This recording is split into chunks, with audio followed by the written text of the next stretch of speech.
We want to take you now back to the top story, which is that Canada has promised to send 100 military advisors to help Kurdish fighters contain ISIS in northern Iraq. These military advisors will be in a non-combat role, but this deployment marked the beginning of a broader engagement for Canada in Iraq. What is the best strategy for taking down a brutal and well-financed terrorist organization like ISIS? Well, joining me now via Skype from Arborg, Manitoba is a parliamentary secretary to the Minister of Defence, James Bezan. In St. John's, the NDP's Jack Harris. And in Toronto, the Liberal critic for citizenship and immigration, John McCallum. Welcome to you all. Thank you. Hi, Chris. James, let me start with you. We've heard a lot out of the NATO summit about what's going on with ISIS in northern Iraq. What are these military advisors going to be doing?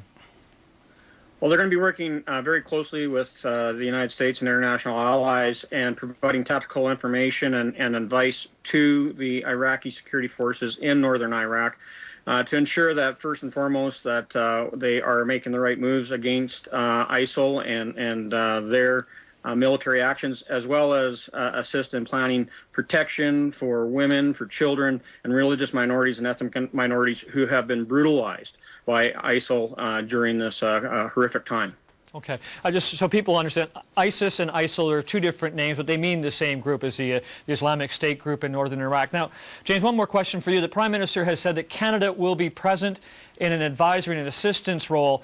You have explained sort of what they're doing, but is there a potential here for a more active military role once this is reviewed 30 days from now, as the Prime Minister promised? Well, as the Prime Minister said, this is a 30-day deployment. We will review it at that time, at which time the House of Commons will be back in session, and then we can have a full debate on whether or not this needs to expand. But I can tell you at this point in time, this is a non-combat role.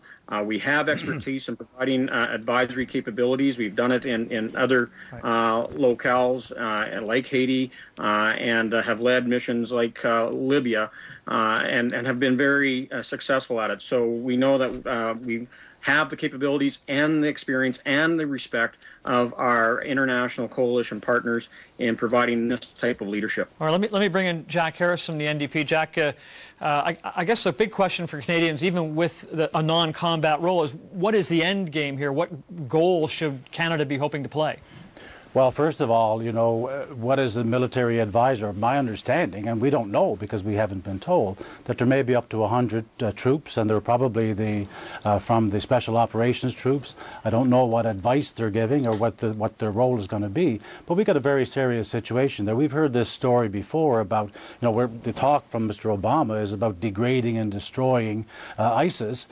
We've heard this about the Taliban. We're following on 10 years of American involvement in Iraq, which we opposed when it came forward for Canada's participation, and thankfully we didn't go there.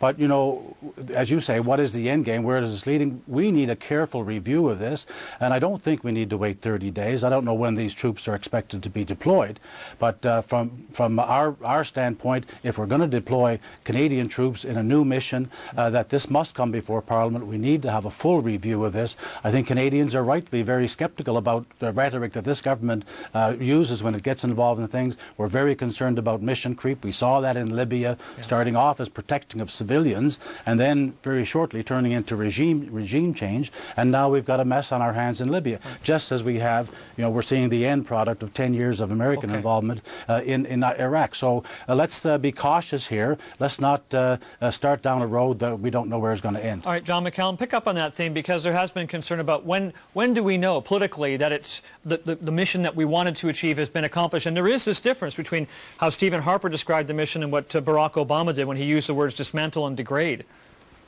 Well, look, probably the proudest moment in Canadian politics for me was back in 2003 when I was Defense Minister and Jean Chrétien gave a really definite no to Canada participating in the invasion of Iraq. But obviously today it's totally different. This is an evil, cruel terrorist group which can do great damage. So I certainly support more humanitarian aid, bringing more refugees from Iraq, and also a non-combat military role.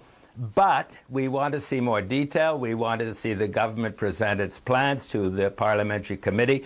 We want to see what criteria they would be basing their decision post 30 days.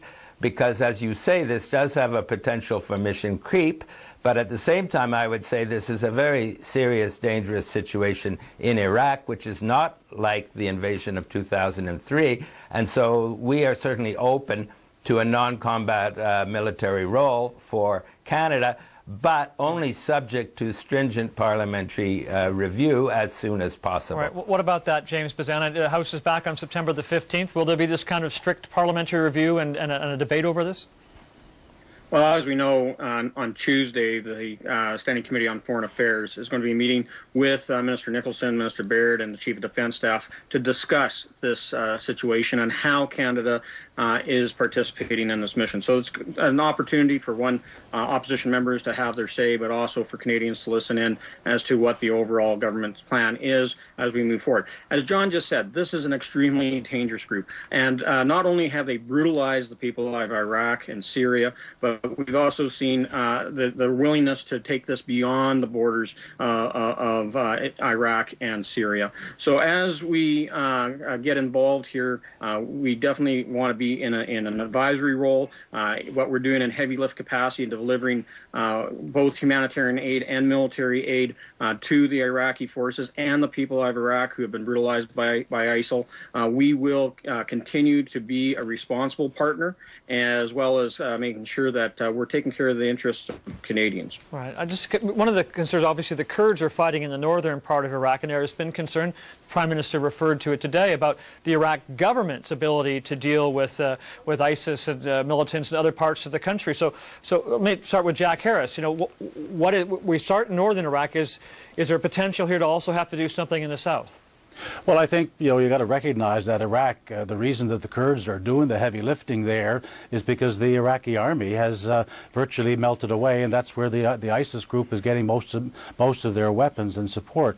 So, we still have a very difficult situation in Iraq. It is, as others have said, very, very dangerous. And this group is doing things that are horrific, and every Canadian and everybody who knows about this is very concerned about the methods that they're using and their breaches of international humanitarian law and everything that goes with that. And they ought to be held to account. The question here is, what is Canada able to do, and what are we able to do with a government in Iraq, for example, which we're not even certain is going to be tolerant enough to recognize itself the minorities within Iraq, and the question of the Kurds is still wide open. So this is a big handful of activity. If Canada is going to get involved in this, we better know what we're doing, we better know what the end game is, and we better know what's going on. So we have to get this reviewed very carefully with all the cards on the table, and that's what we expect to have happen. Can you pick up on that, John McCallum, in terms of the end game? You have been a defense minister, as you point out.